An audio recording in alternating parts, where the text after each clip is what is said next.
옆에 계신 분들과 평안히 살려놓겠습니다. 주님의 이름으로 평안을 빕니다. 잘 믿고 잘 삽시다. 오늘은 요한복음 6장 본문을 중심으로 참 신앙생활을 보여줍시다 라는 제목으로 말씀을 나눌 때 많은 은혜 받으시길 바랍니다. 오늘 어린이 주일을 맞이해서 어린아이들과 함께 예배를 드리게 됩니다. 오늘 이 아이들은 우리가 드리는 예배의 한 시간 한 시간을 마음에 새기면서 성장하게 될 것입니다. 우리 덕성교회의 미래 세대인, 다음 세대인 어린아이들과 청소년부, 청년부가 더욱더 부흥성장하여서 우리 덕성교회의 미래의 주역이 되기를 주님의 이름으로 축복합니다. 아멘.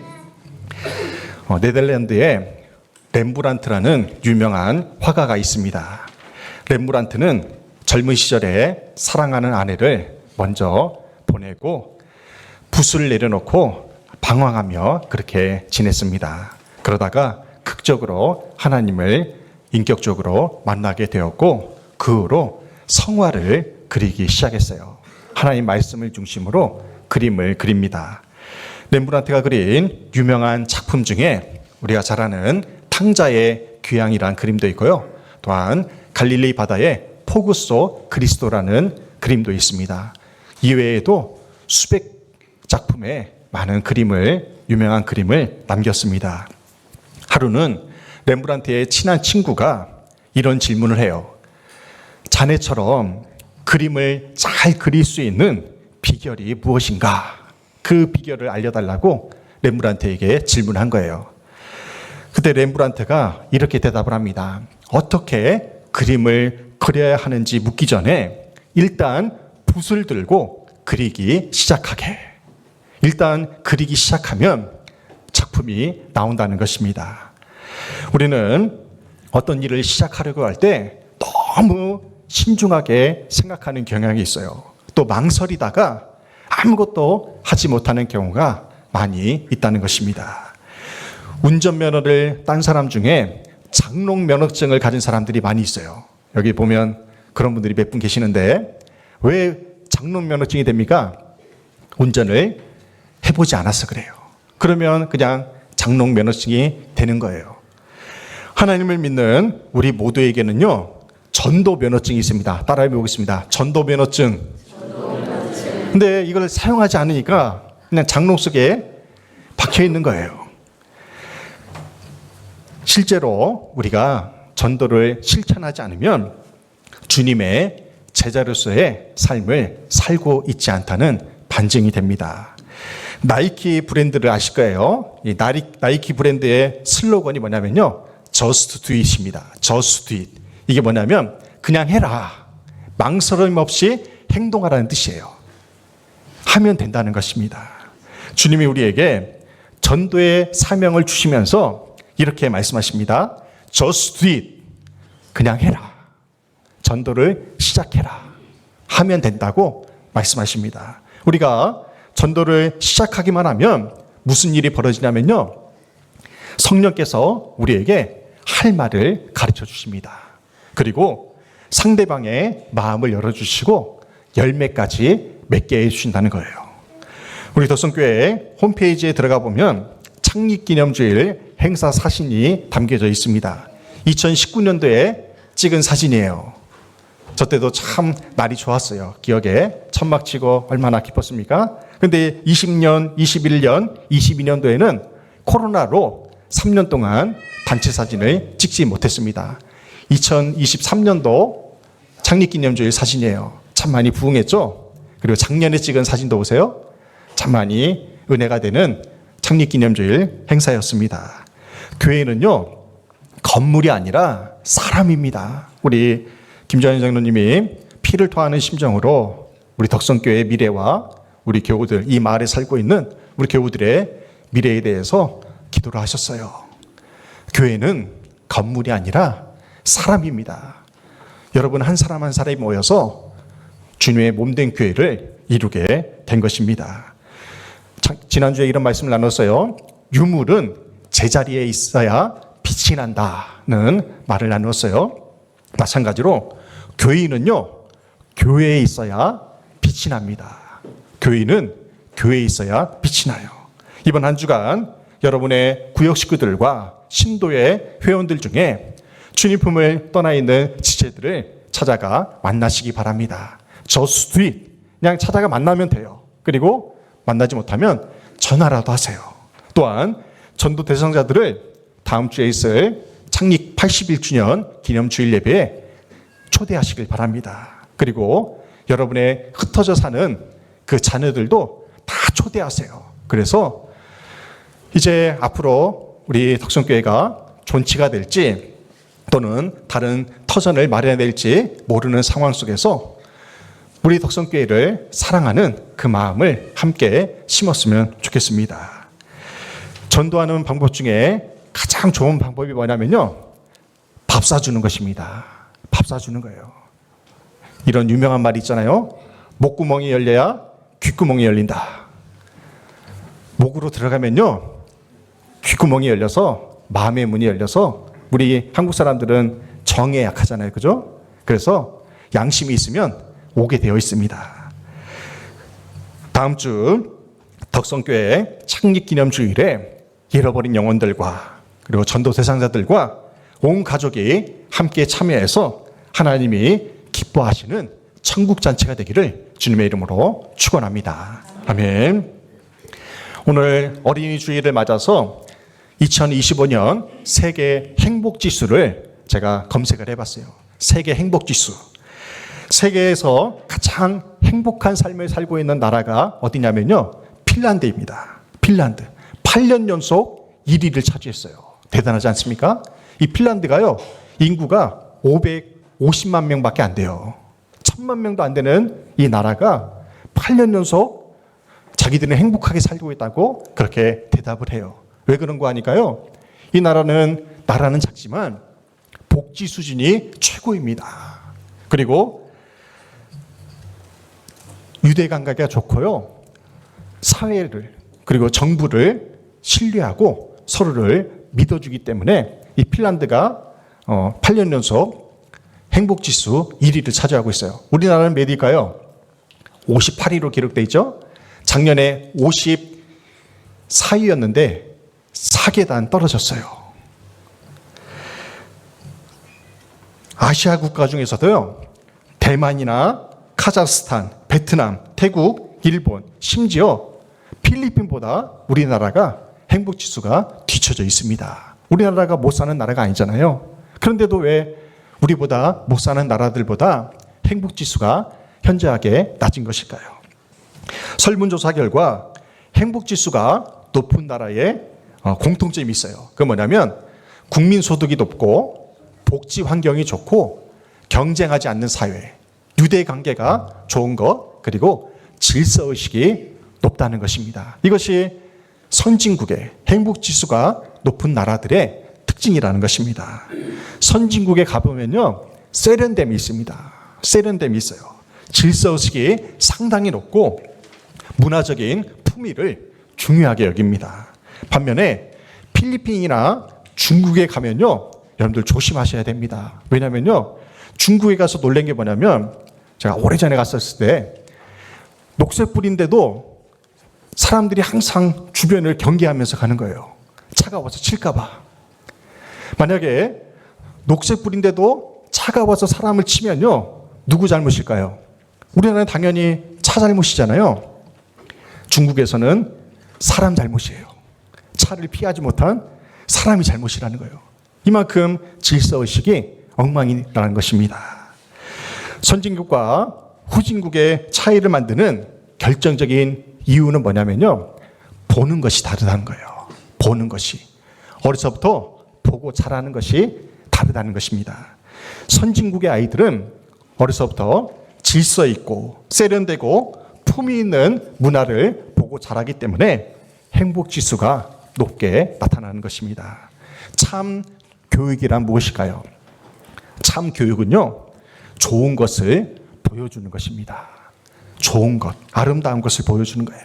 아이들에게 좋은 것을 보여주면 좋은 것을 체득하게 되어 있습니다. 덕성 어린이집 우리 아이들이 3시 40분쯤 되면 이제 차를 타고 집으로 귀가를 해요. 근데 이 아이들이 차를 타고 이동하면서 차 안에서 노래를 부른다고 합니다. 어떤 아이는요, 반짝반짝 작은 별, 그 동요를 불러요. 또 어떤 아이는 곰 3마리가 한 집에 있어. 또 어떤 아이는 눈은 어디 있나 여기. 계속해서 반복해서 자기가 아는 노래를 부르면서 집에 간대요. 근데 한 아이가 찬양을 부르더래요. 찬양을. 꽃들도 이곳에 생명샘 솟아나. 이 찬양을요, 처음부터 끝까지 그 어린아이가 다 부른대요. 그 가사를 다 외워가지고.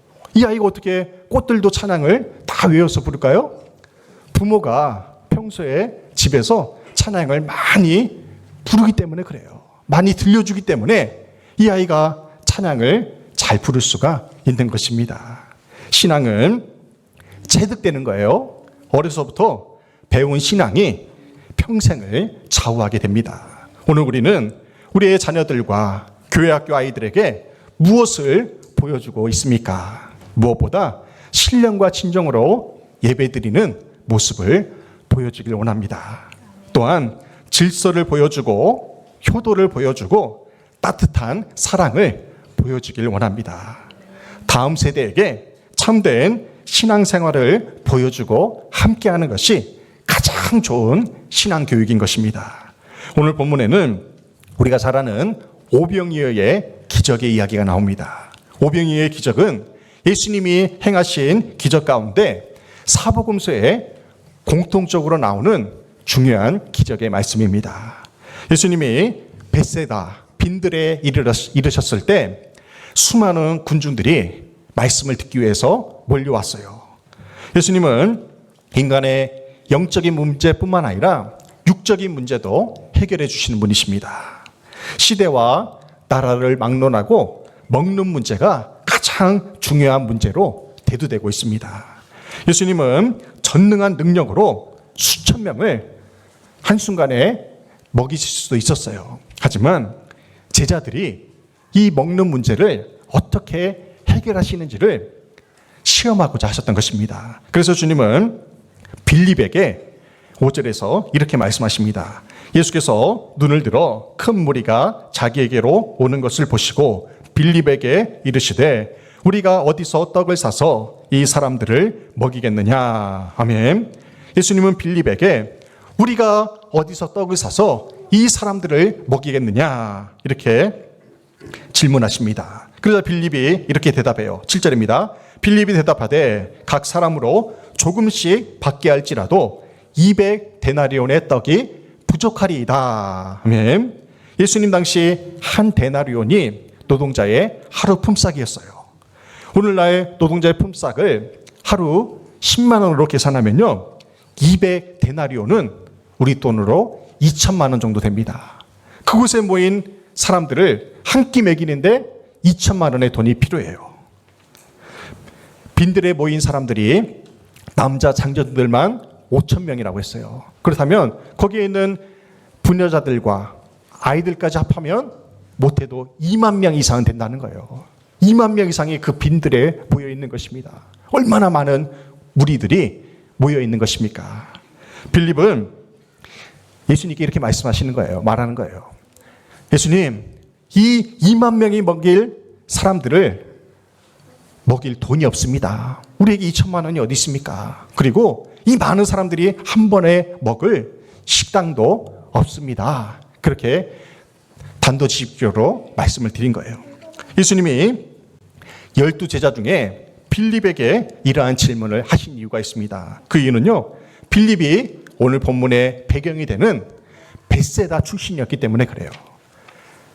우리나라 치면요, 이동업 출신이었기 때문에 여기에 식당이 어디에 있는지 무엇을 먹여야 될지 구석구석 잘 알고 있었기 때문에 그렇습니다. 빌립이 어떤 사람이냐면요, 평범하게 농사를 짓는 사람이었지만 그 마을에서 똑똑하다기로 소문난 사람이었어요. 그래서 빌립이 돈주머니를 맡고 있었던 거예요. 예수님이 이렇게 똑똑한 빌립을 시험하신 이유는 뭐냐면요, 빌립의 믿음을 성장케 하기 위함입니다. 하나님의 일은 사람의 지식이나 물질로, 재능으로 하는 것이 아님을 가르쳐 주시기 위해서 그래요. 내게 능력 주시는 자 안에서 내가 모든 것을 할 수 있다는 것을 가르쳐 주시기 위해서 빌립을 시험하시는 것입니다. 오늘 우리의 삶 가운데 현실적인 문제들이 산적해 있어요. 물질의 문제, 관계의 문제, 우리 가정의 문제, 직장과 사업의 문제들이 있습니다. 이런 문제들을 어떻게 해결하시겠습니까? 사람의 힘이 아닌 전능하신 하나님의 능력으로 해결될 수 있다는 사실을 믿으시기 바랍니다.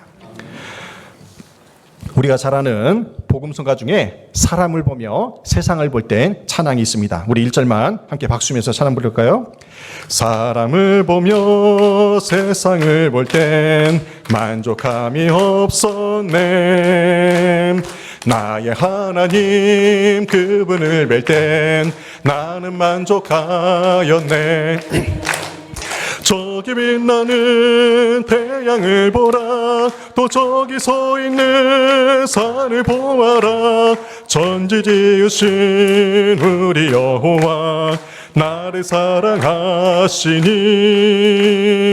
나의 하나님 한 분만으로 나는 만족하겠네. 할렐루야. 우리가 인생의 문제를 해결하고자 사람을 바라봅니다. 또 세상을 바라봐요. 하지만 그런다고 해서 근본적인 문제가 해결되지 않습니다. 오직 천지를 지으신 여호와 하나님으로 인하여 만족함을 얻는 저와 여러분 되시기를 주님의 이름으로 축원합니다.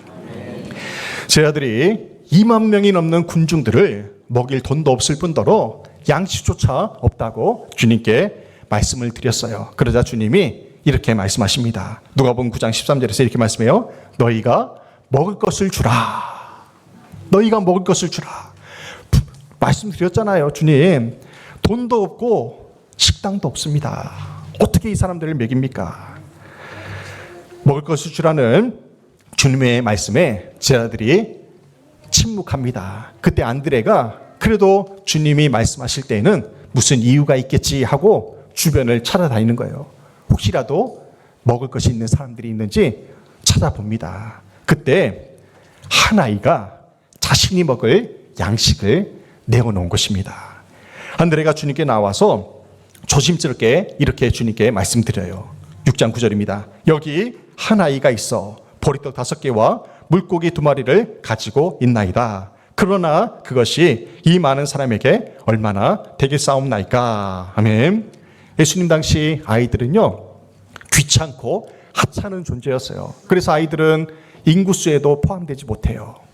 그리고 어른들이 얘기하고 있을 때 함부로 끼어들 수 없는 그러한 존재였습니다. 그런 와중에 한 아이가 보리떡 5개와 물고기 2마리가 담겨있는 그 작은 도시락을 주님께 내어놓은 것입니다.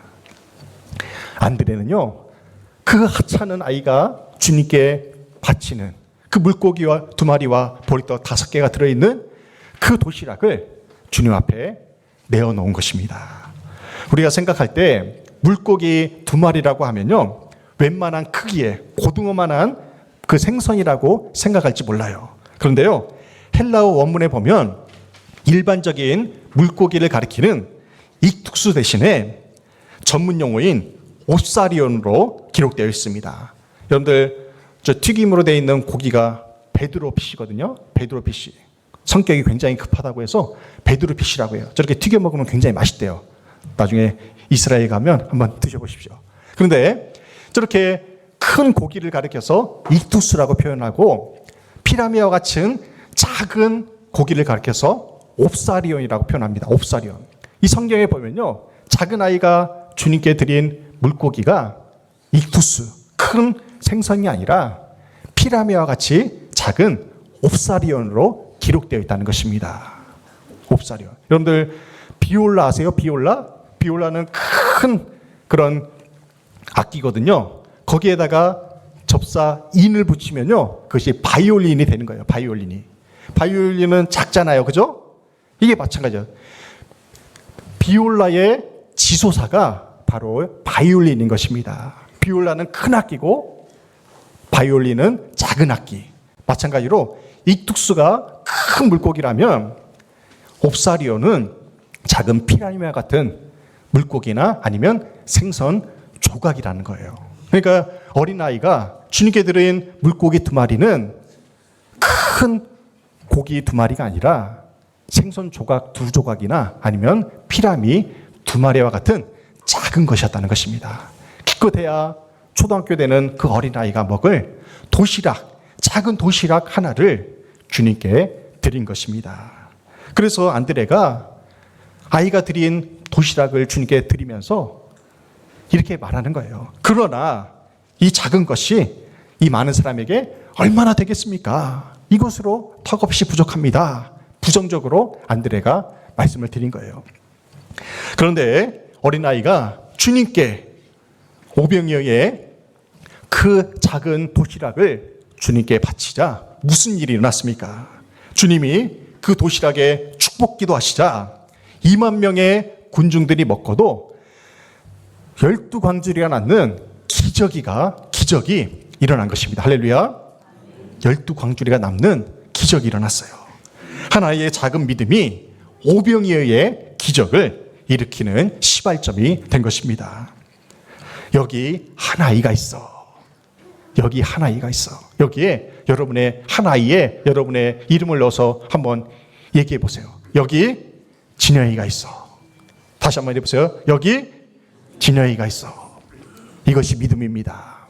나는 작지만, 나는 능력이 없지만 주님 내가 여기 있습니다.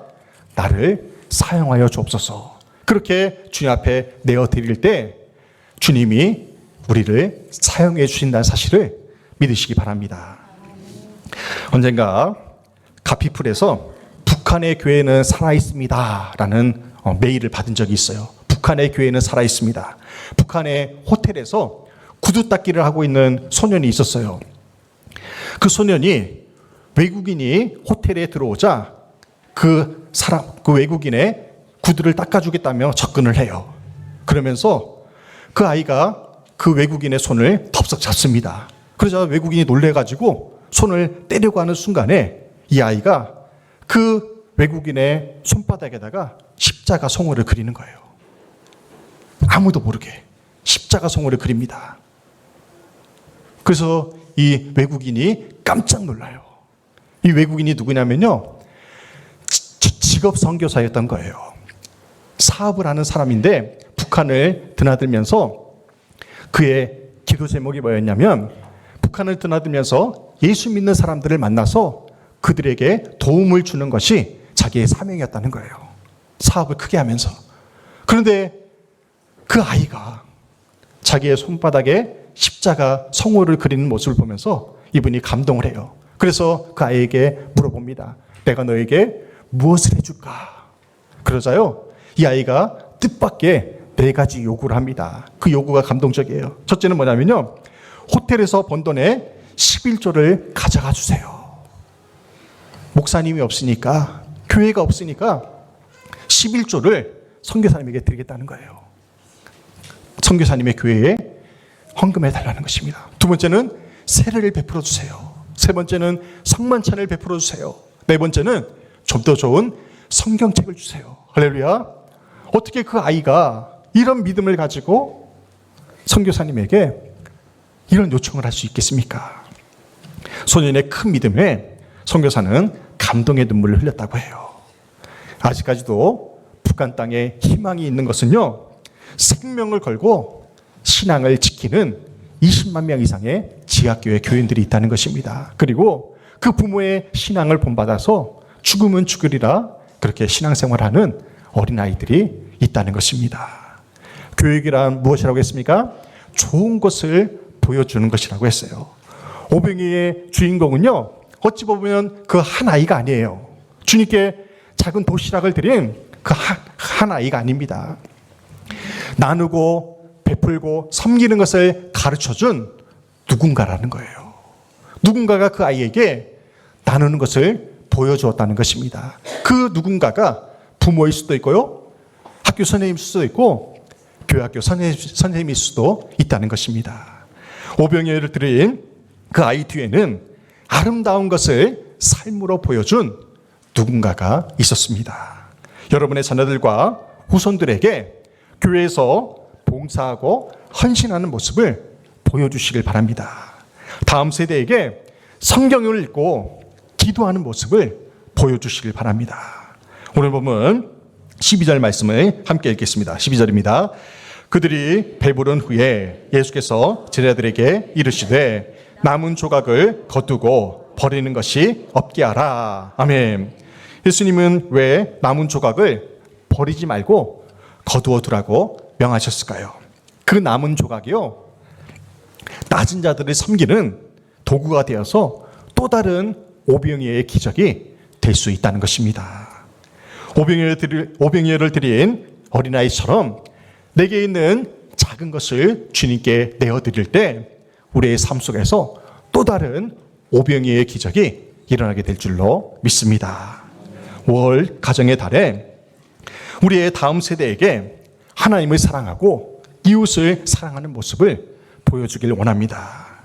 우리의 신앙과 생활이 다음 세대에게 본이 되어서 주님께 오병이어 드린 그 어린아이처럼 크고도 귀하게 쓰임받는 우리 모두가 되기를 주님의 이름으로 축원합니다. 아멘.